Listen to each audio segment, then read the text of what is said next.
السلام علیکم۔ اگر آپ کو الیکٹرک اور الیکٹرانک کا فرق نہیں معلوم تو یہ ویڈیو آپ کے علم میں اضافہ کرے گی۔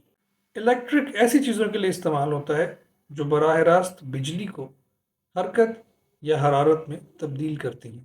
مثال کے طور پہ this is an electric fan. Electric cars are becoming very popular on social media۔ اب آتے ہیں الیکٹرانک کی طرف، جو ڈیٹا کو پروسیس کرنے کے لیے چپس اور سرکٹس کا استعمال کرتی ہیں۔ A laptop is a powerful electronic tool for students۔ My smartphone is an electronic gadget that I use every day۔ دلچسپ بات یہ ہے کہ اب ٹیکنالوجی بدل رہی ہے۔